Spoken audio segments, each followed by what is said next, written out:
Bonjour, je suis né à Paris d'une famille parisienne et une famille qui, pour autant que j'ai compris, n'a pas de lien particulier avec la nature, avec l'environnement, avec les animaux.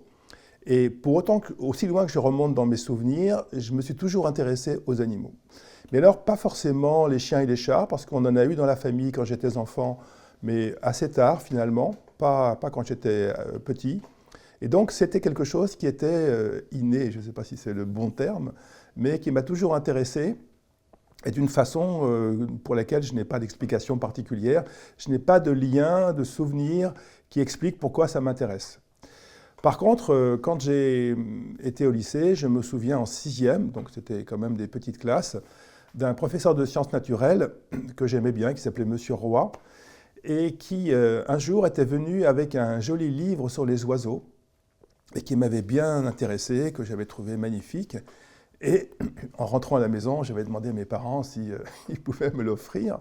Alors peut-être que j'avais été gentil à ce moment-là, ou que j'avais eu une bonne note. Alors on avait été dans la librairie juste entre la maison et le lycée pour chercher ce livre.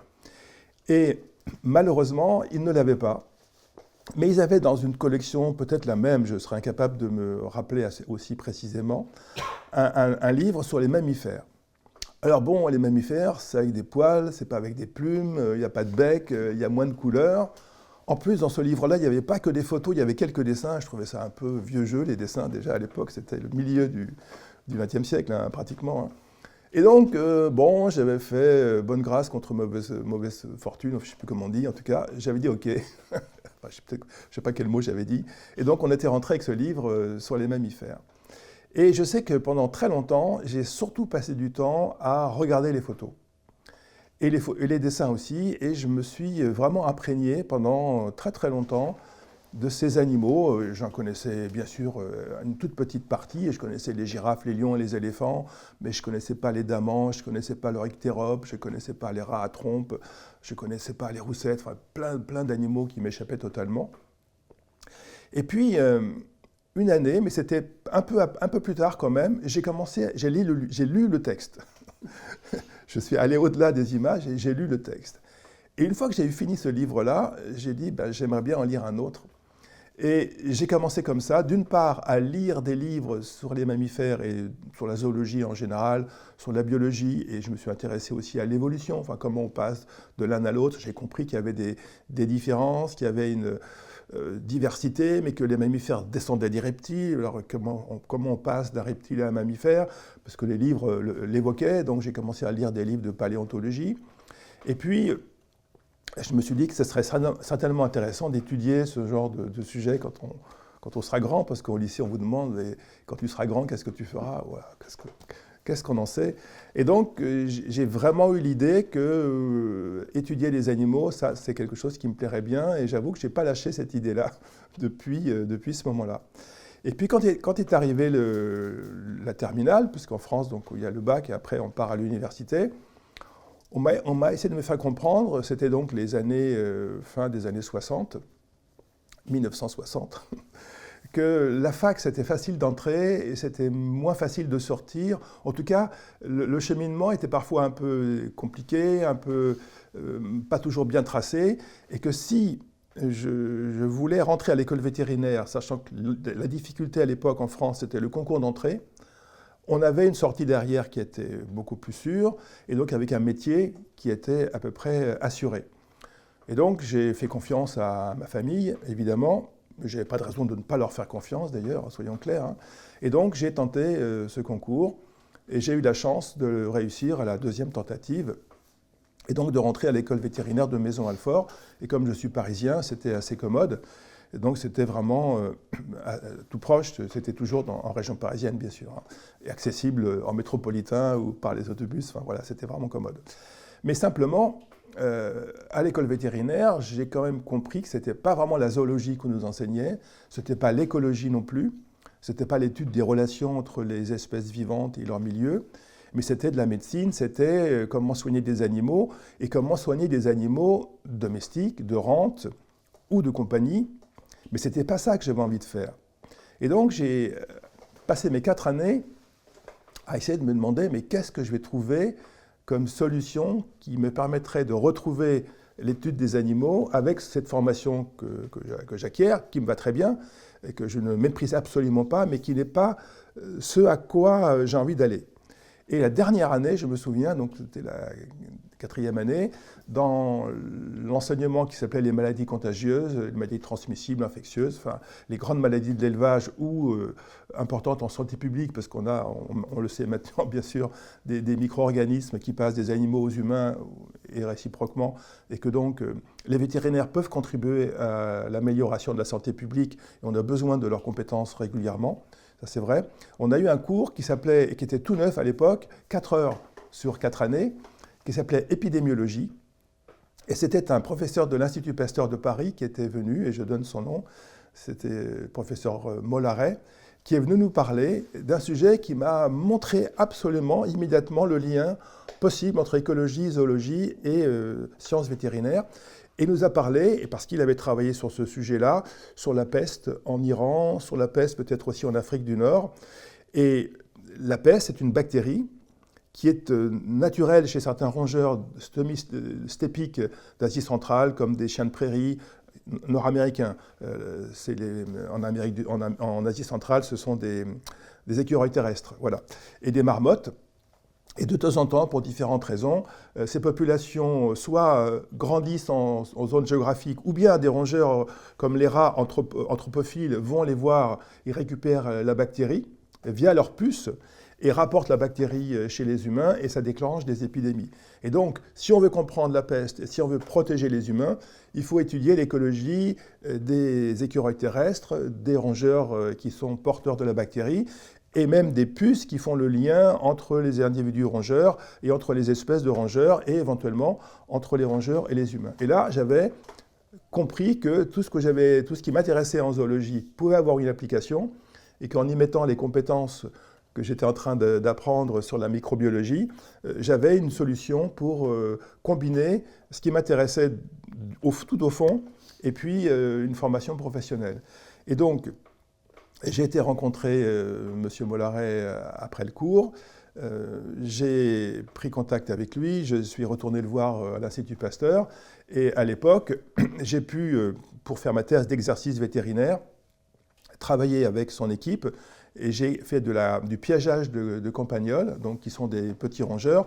Et là, c'était dans le cadre d'une étude sur une autre bactérie, la tularemie, qui est une maladie qui peut toucher les lièvres, les rongeurs et les personnes qui manipulent ces animaux, en particulier les chasseurs qui manipulent les lièvres. Et l'idée, c'était de comprendre quelle était l'écologie des campagnols. Et donc, dans ce contexte-là, j'ai passé plusieurs semaines dans l'Indre, au centre de la France, dans le département de l'Indre. J'habitais une petite bergerie, et tout seul avec quelques moutons, et quelques petites pipistrelles qui habitaient sous les tuiles de la maison. Et puis j'avais plusieurs centaines de pièges, de petits pièges qui attrapaient les animaux vivants, des petites trappes en fait. Et je les marquais au fur et à mesure que je les capturais, je les relâchais. Et comme les pièges étaient fixes sur des grands quadrats de 100 mètres sur 100 mètres, avec des lignes de 100 mètres de piège et un piège tous les 3-4 mètres, je pouvais commencer à faire un peu de quantification.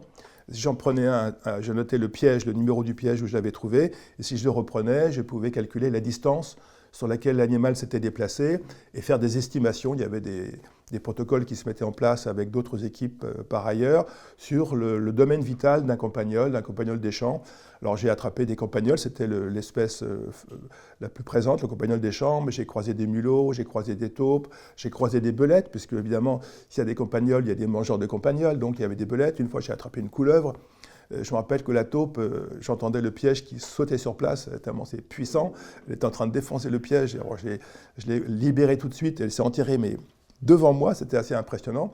Et donc j'ai passé 2 mois à faire ce petit travail, et ça m'a permis d'avoir quelques données sur les campagnols et d'avoir un petit peu de matière pour développer après quelques outils de compréhension de leur écologie.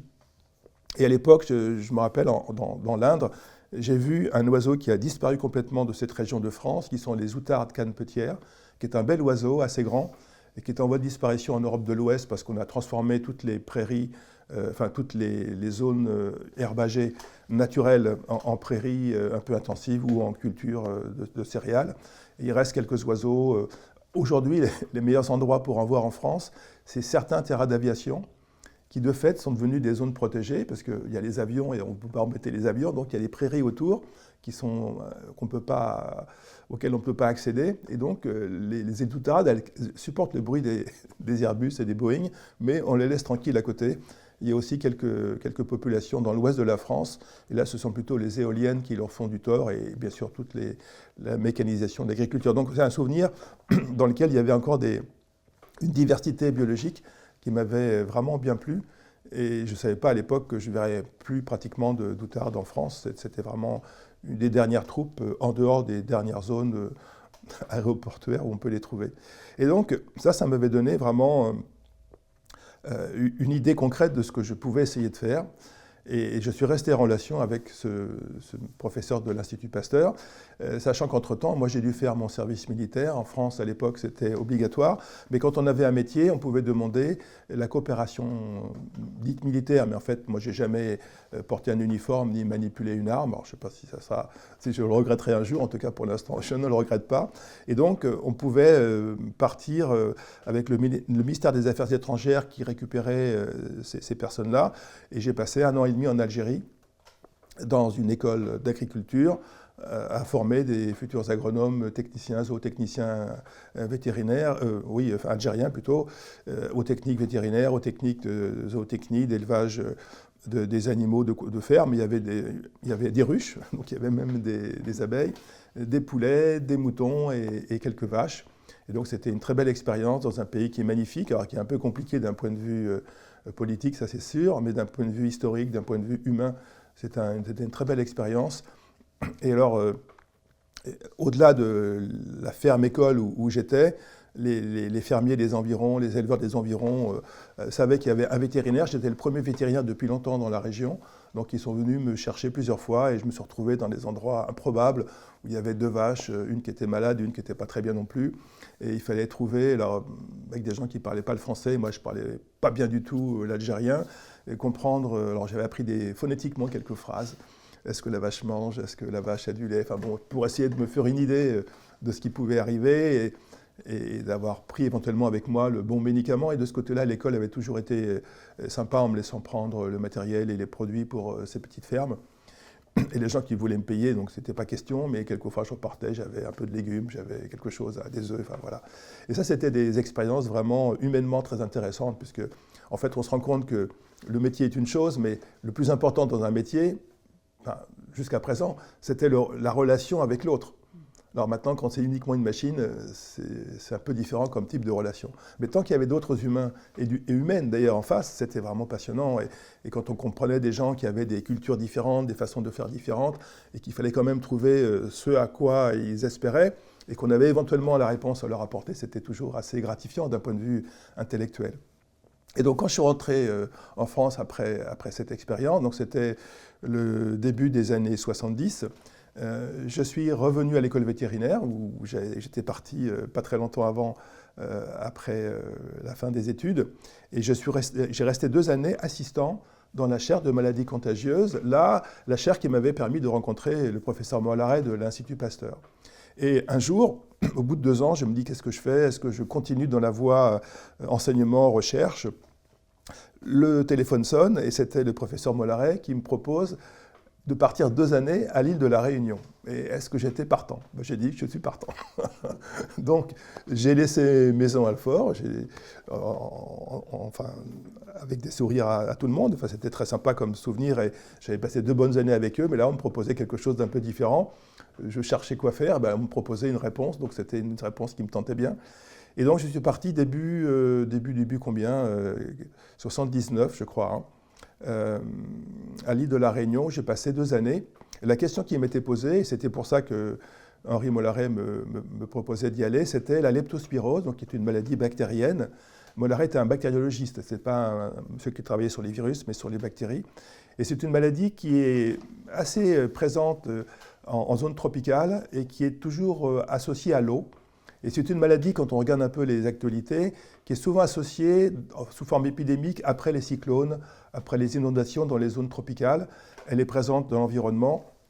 Et quand l'environnement déborde avec de l'eau partout, les personnes sont souvent exposées. Et le réservoir naturel de cette bactérie, ça explique aussi pourquoi j'avais été contacté, ce sont les rongeurs. Et donc, comme j'avais déjà passé du temps avec les campagnols, là je suis passé aux rats, donc le rat noir et le rat sur mulot, qui sont les 2 espèces cosmopolites hein, que les humains ont transportées avec eux. Alors, même s'ils ont fait une partie du chemin, mais on les a bien aidés pour le reste de leur parcours sur la planète. Et ce sont les animaux qui hébergent dans leur système urinaire, dans leurs reins, dans leur vessie, et donc dans leur urine, ces bactéries. Éliminés avec l'urine, eux-mêmes ne sont pas du tout concernés, enfin n'ont pas de clinique, mais ça peut toucher les humains. Et à La Réunion, donc l'activité agricole majeure, c'est la canne à sucre, quel que soit l'intérêt réel de l'histoire, mais c'est très important au niveau économique localement. Ça fait travailler beaucoup de monde. Et les coupeurs de canne sont souvent, ils sont souvent en botte, mais parce que sinon les feuilles sont quand même très coupantes, mais ils ne sont pas toujours bien protégés, dans un milieu boueux, donc assez humide. Et l'incidence, donc le nombre de cas de leptospirose humaine à La Réunion rapporté à 100 000 habitants, est nettement supérieur aux chiffres pour la métropole européenne.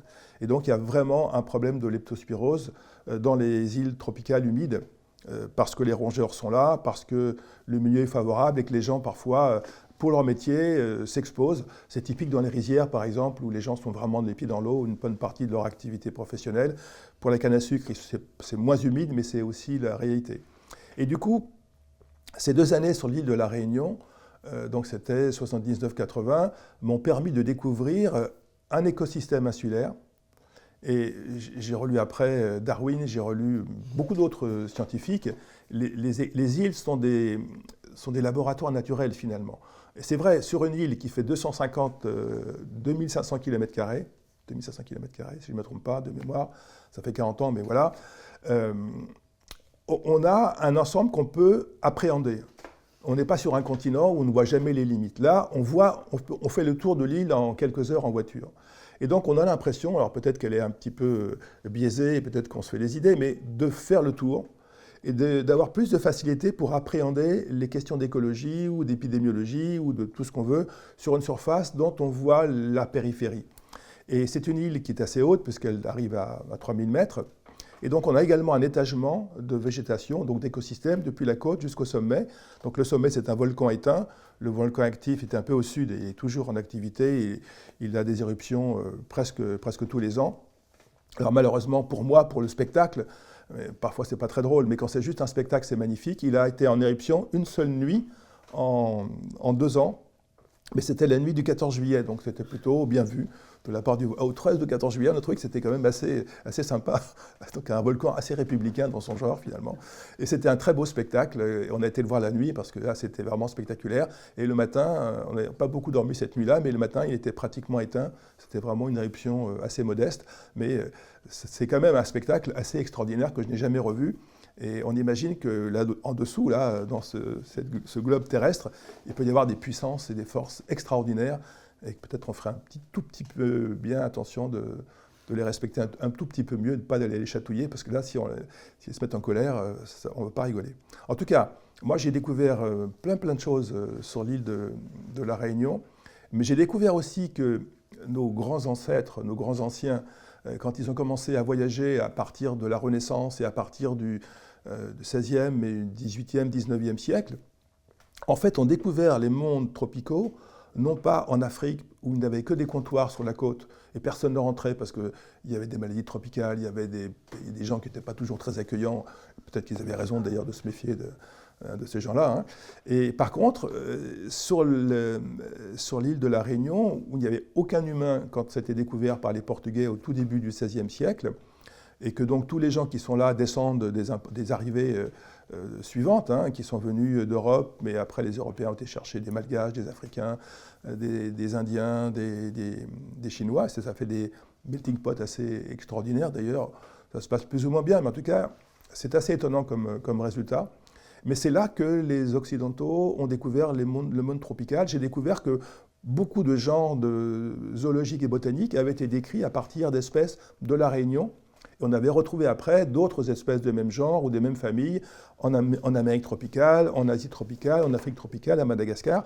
Mais souvent, ces îles avaient été le point de départ de la description des mondes tropicaux parce que c'était plus facile d'accès. Il n'y avait personne qui devait les ennuyer.